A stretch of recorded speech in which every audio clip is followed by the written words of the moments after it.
Dan pemirsa, meskipun tidak ada sanksi yang diberikan kepada putra sulung Presiden Jokowi sekaligus Wali Kota Surakarta Gibran Rakabuming Raka, namun PDI Perjuangan memberikan sejumlah wejangan atau nasihat bagaimana harus bersikap sebagai kader partai.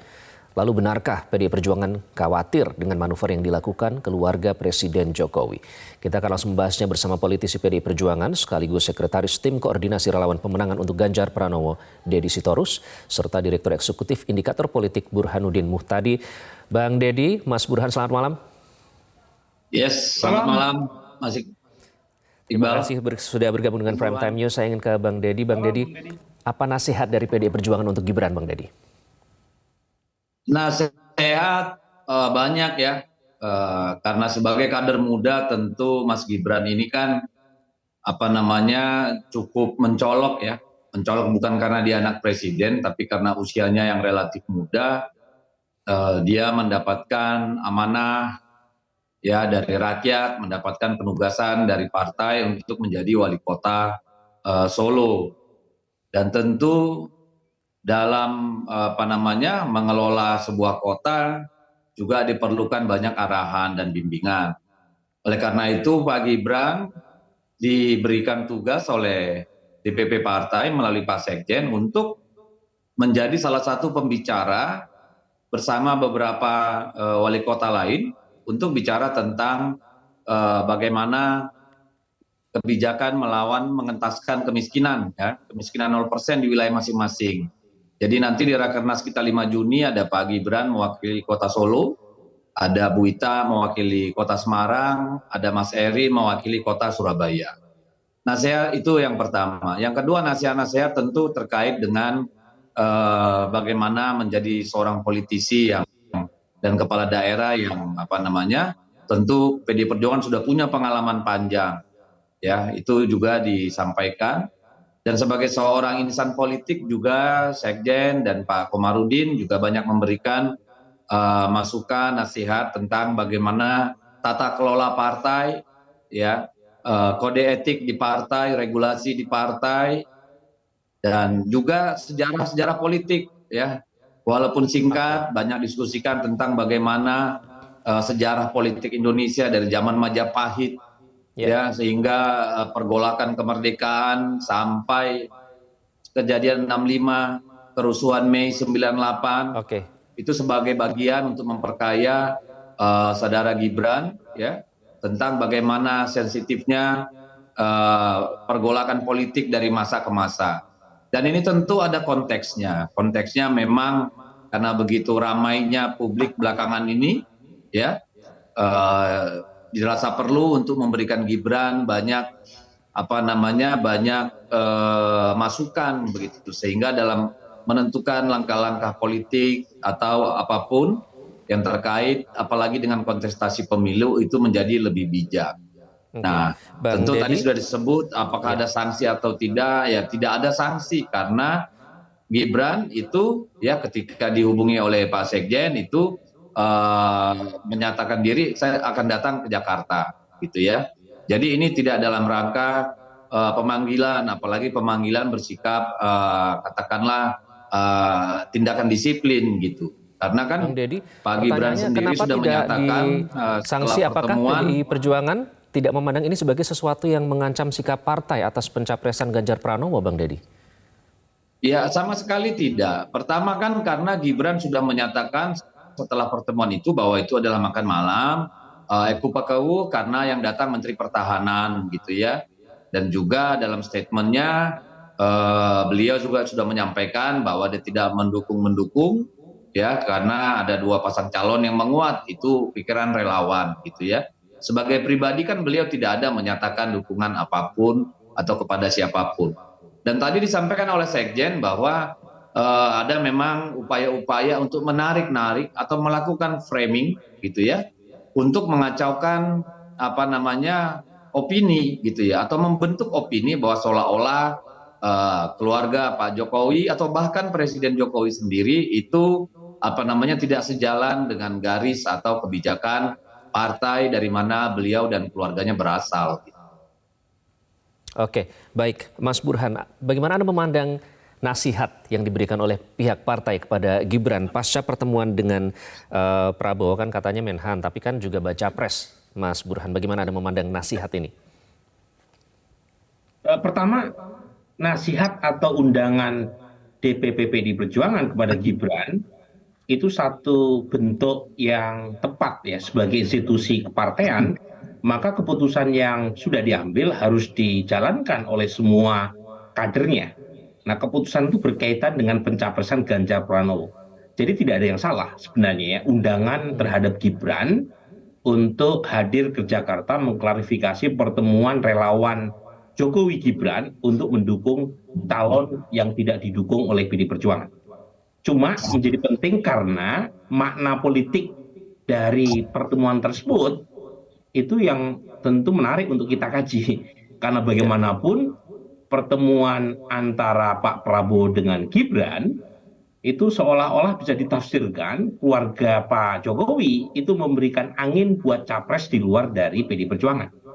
Nah, memang kalau kita lihat statement Pak Jokowi yang seolah-olah memberikan endorsement kepada Pak Prabowo, beberapa kali saya catat ya, satu di acara ulang tahun Perindo November 2022, kemudian di acara Defense Fair ya, itu terjadi sebelum PDI Perjuangan mengumumkan Ganjar Pranowo sebagai capres.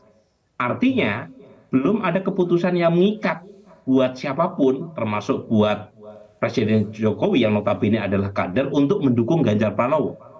Nah, menjadi problematik ketika keputusan sudah diambil, kemudian ada yang dianggap keluar dari keputusan untuk mencapreskan Ganjar Pranowo. Nah, disitulah kemudian muncul apa yang kita sebut sebagai pemanggilan tadi.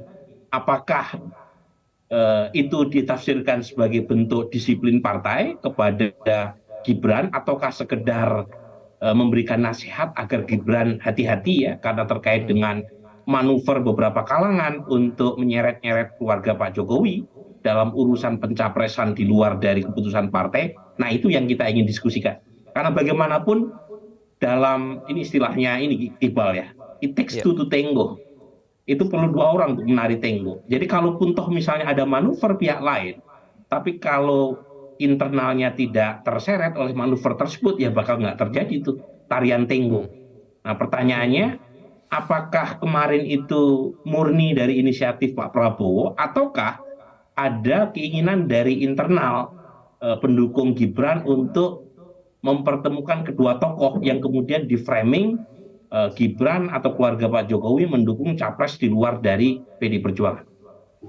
Oke, it takes two to tango, karena katanya tidak ikut mendukung tapi kok tidak melarang gitu ya relawannya mendukung capres yang bukan arahan dari partainya begitu. Nah, Bang Deddy, apa melihat tadi Mas Burhan menyatakan seperti memberikan angin segar begitu terhadap calon yang bukan arahan partai, apa tidak merasa gerah dengan itu, Bang Deddy? Ya, relawan Gibran itu kan berasal dari banyak partai politik.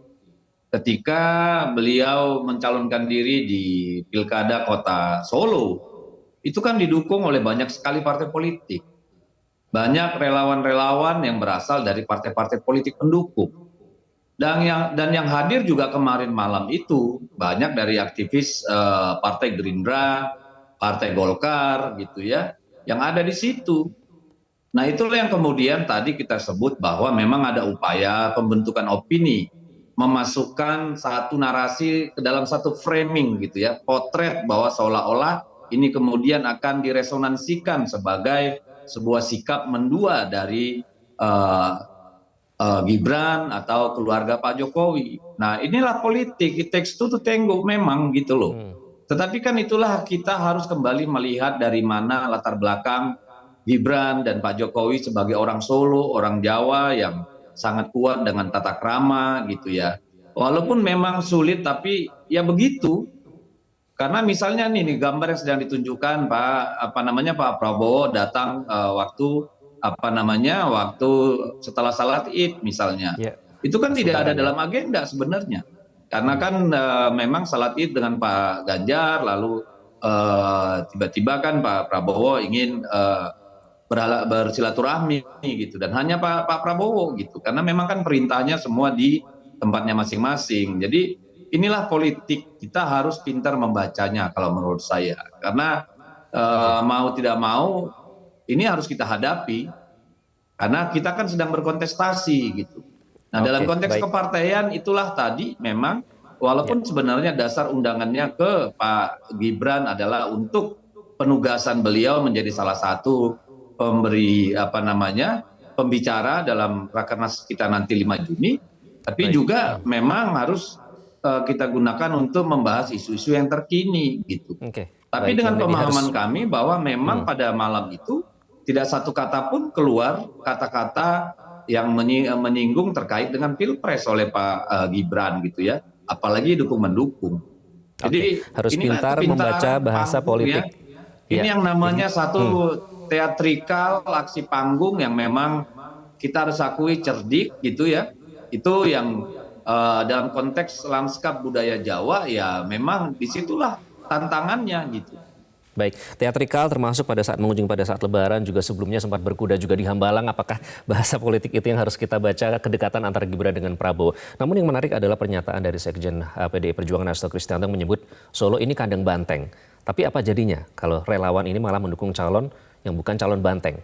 Kami akan hadirkan perbincangannya sesaat lagi usai di Prime Time News. Menjelang pemilu itu begitu banyak dinamika politik yang akan terjadi, begitu banyak yang melakukan dansa-dansa politik.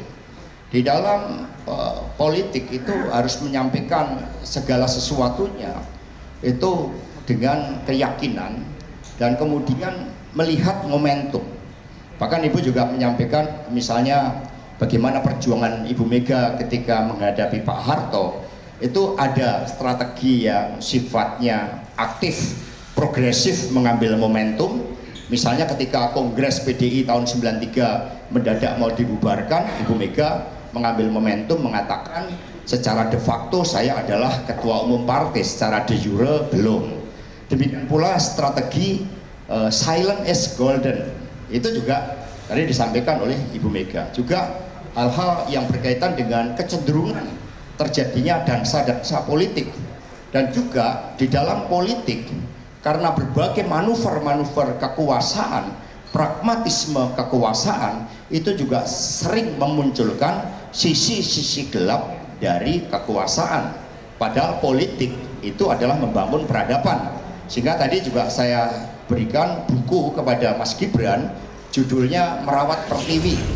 Karena Anda kembali di Prime Time News dan masih bersama dengan Bang Deddy dan Mas Burhan. Bang Deddy, tadi pernyataan dari Sekjen PDI Perjuangan Hasto Kristianto menyebut ada era Pak Harto, kemudian ada dansa politik. Nah, yang dimaksud dengan dansa politik ini siapa sih Bang? Apa maksudnya Prabowo? Karena kalau kita melihat kedekatan Gibran dengan Prabowo kan bukan kali ini, sudah wirawiri ya istilahnya ya. Bahkan sebelumnya di saat Lebaran, kemudian dulu pernah berkuda di Hambalang. Siapa yang dimaksud dengan dansa politik ini? Ya, saya kira dansa politik itu dilakukan semua pihak yang berkepentingan dengan kontestasi Pilpres. Ya, tidak hanya capres, tapi banyak sekali unsur-unsur yang punya saling pengaruh gitu ya, keterkaitan ya, mulai dari lembaga survei, mulai dari influencer, para pejabat-pejabat yang memegang kekuasaan, para kontestan, para partai politik, aktivis ya, relawan, semua kan melakukan dansa-dansa politik. Tapi dansa politik yang dimaksud oleh oleh Pak Sekjen adalah dansa politik yang memberikan dampak terhadap soliditas partai, terhadap pengelolaan kekuasaan, terhadap menghadapi potensi-potensi guncangan gitu ya. Karena ini kan tahun politik. Ya, jadi Mas Ganjar dibeli bekal ya, walaupun cukup singkat pertemuan itu, tapi saya kira maknanya beliau memahami. Dan itu tadi Pak Sekjen menyampaikan, ya selain soal sejarah dan pengalaman PDI Perjuangan, pengalaman Ibu Megawati Soekarno Putri, juga satu buku Merawat Pertiwi. Ya, jadi saya kira kita harus melihat ini dalam konteks bahwa dinamika politik kita memang sedemikian kuat. Kami sebagai partai memang harus menjaga soliditas, gitu ya. Kami juga tidak ingin Presiden Jokowi dan keluarganya ditarik-tarik ke sana kemari lalu diopinikan sebagai orang atau sosok-sosok yang berpotensi menjadi individu-individu yang hanya mementingkan kekuasaan dengan tidak mempertimbangkan unsur-unsur ada politik, etika politik gitu. Oke, Mas Burhan, kalau mendengar statement dari Pak Hasto ya, tadi ada menyebut istilah dansa politik dan juga silence is golden. Apakah maksudnya tuh nggak usah berbicara atau nggak usah aneh-aneh gitu? Gimana Mas Burhan memandang statement itu? Ya, istilah dansa-dansi politik kan dari Ibu Mega sebenarnya, yang kemudian direplikasi ya, atau direproduksi oleh Mas Hasto ya sebagai sekjen. Nah, konteksnya tentu seperti yang tadi kita lihat, pada dasarnya jelang 2024, ada banyak manuver yang dijalankan oleh semua partai, semua capres, dalam rangka mendapatkan dukungan di 2024 nanti. Nah, pertanyaannya adalah apakah di 2024 nanti ya pertarungan akan seperti apa? Nah, itu yang kita ingin lihat kan. Sepertinya kan strategi Pak Prabowo itu adalah dengan menarik dukungan dari pendukung Pak Jokowi. Karena kebetulan approval rating Presiden Jokowi itu sedang tinggi-tingginya.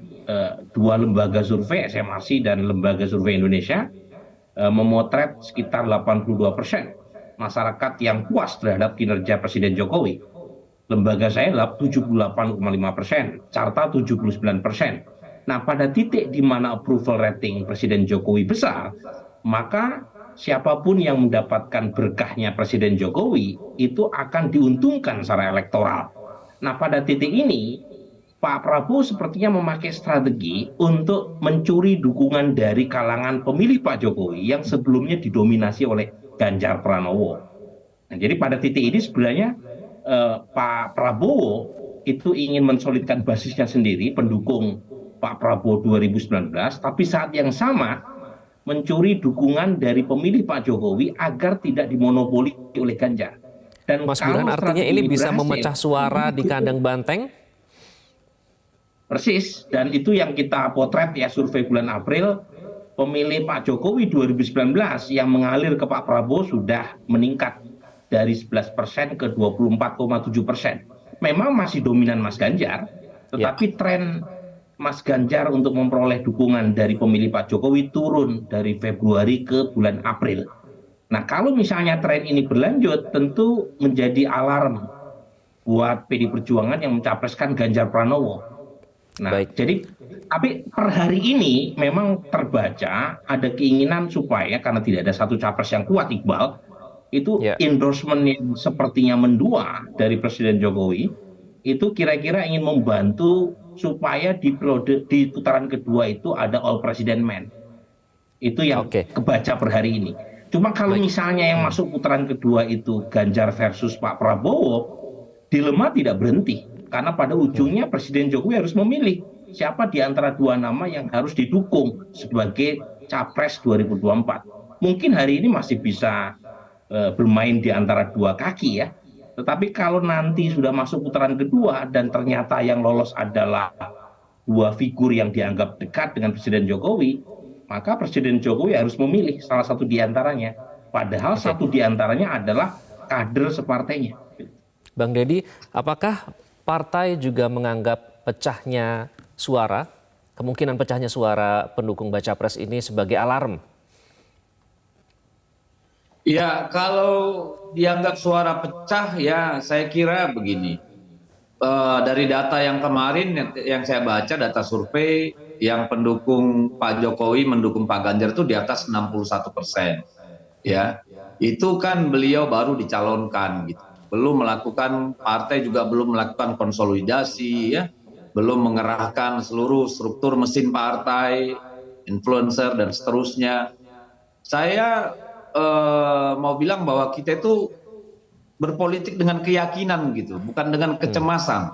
Ya, survei-survei penting bagi kami sebagai katakanlah sebagai pemandu untuk membuat kita bisa menciptakan strategi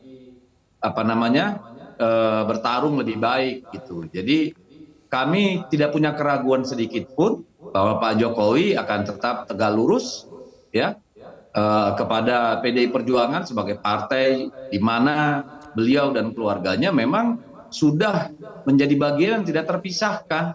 Bayangkan Pak Jokowi 2 periode jadi wali kota di Solo, menjadi gubernur DKI, presiden 2 periode, keluarga beliau juga. Jadi alangkah alangkah naifnya kita kalau berpikir bahwa Pak Jokowi sangat mungkin pindah ke lain hati. Tapi seperti dikatakan Mas Gibran tadi, ya namanya juga punya pemikiran ya, punya pemikiran. Kami juga ada sedikit analisa itu.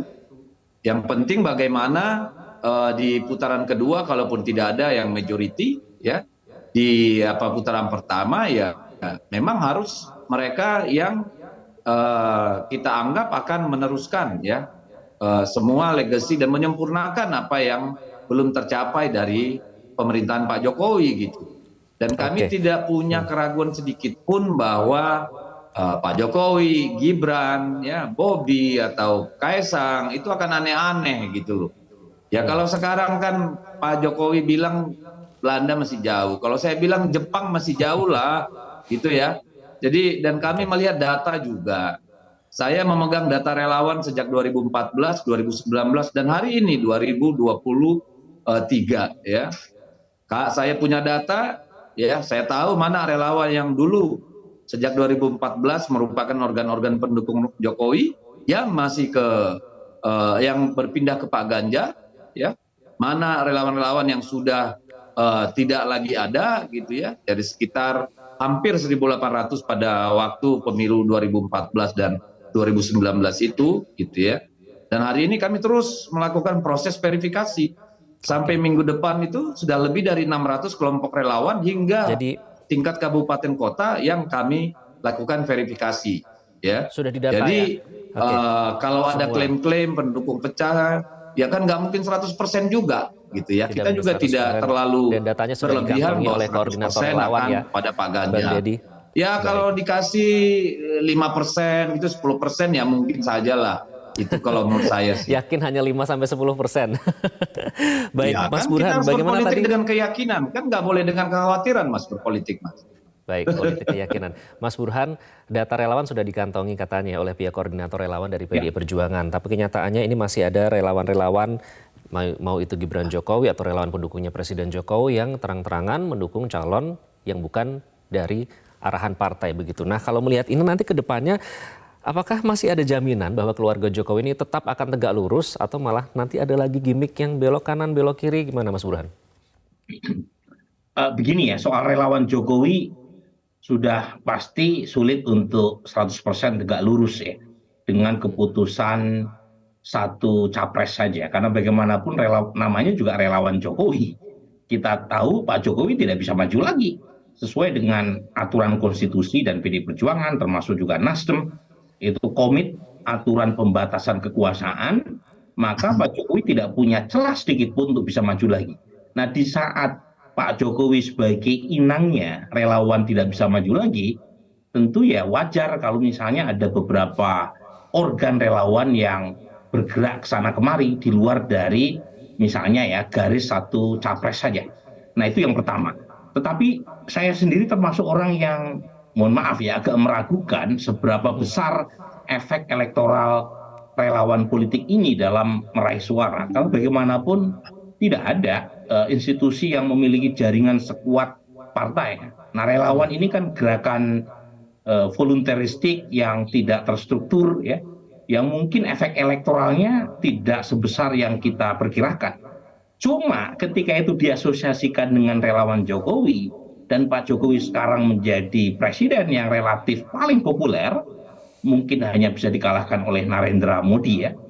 Data political morning misalnya menunjukkan Narendra Modi sebagai presiden, sebagai Perdana Menteri India di negara demokrasi, ratingnya cuma 78%.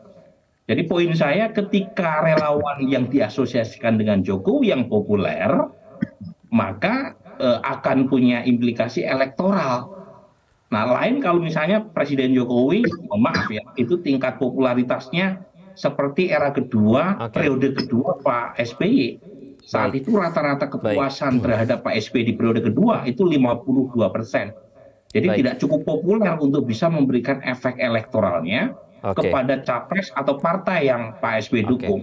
Dan itu Baik. yang terjadi. Di 2014 Demokrat turun drastis dari 20,8% menjadi hanya sekitar 10-an%. Jadi poin saya, makna Mas politik relawan Jokowi itu lebih besar ketimbang efek numeriknya. Oke, terakhir saya ingin ke Bang Deddy. juga terbatas gitu ya. Dan Ya, Bang Deddy terakhir Pak singkat Jokowi saja. sendiri sebagai induk semangnya tidak maju di 2024 nanti. Oke, point taken. Bang Deddy terakhir singkat saja, apakah kedepannya PDI Perjuangan akan tegas melarang Gibran ataupun kader lain hadir di acara relawan yang mendukung baca pres selain Ganjar Pranowo? Ya kalau itu kan sangat ketat di kita ya. Sebelum keputusan diambil oleh institusi ketua umum, semua punya hak politik. Begitu ditetapkan menjadi keputusan partai, maka semua kader wajib ya patuh dan taat, tegak lurus terhadap keputusan yang diambil. Ya, karena itu pasti melalui proses yang sangat panjang, ya, proses yang bersifat final. Kalau ada kader ya yang hadir berpartisipasi, mendorong, terlibat dalam kegiatan-kegiatan dari capres lain gitu ya. Ya Baik. tentu itu pelanggaran kode etik berat. Oke. Itu sudah bisa dipastikan. Banyak misalnya kader yang bertarung dengan kader sendiri, misalnya katakanlah dulu Gubernur Kalimantan Tengah misalnya ya, atau banyak bupati yang lain, ya serta-merta kita melakukan putus hubungan keluarga, kira-kira kan gitu. Karena itu aturan yang mengikat di dalam partai. Terima kasih Bang Deddy. Mas Burhan sudah bergabung dengan Prime Time News. Nanti kita lihat ya, karena ada pernyataan dari Ketua DPP PDI Bidang Kehormatan Komarudin Watubun, Gibran bagi gula dikerubungi semut, jangan pilih semut yang menjerumuskan. Kita lihat nanti Gibran akan memilih semut yang mana. Sekali lagi terima kasih Bang Deddy dan Mas Burhan sudah bergabung di Prime Time News. Dan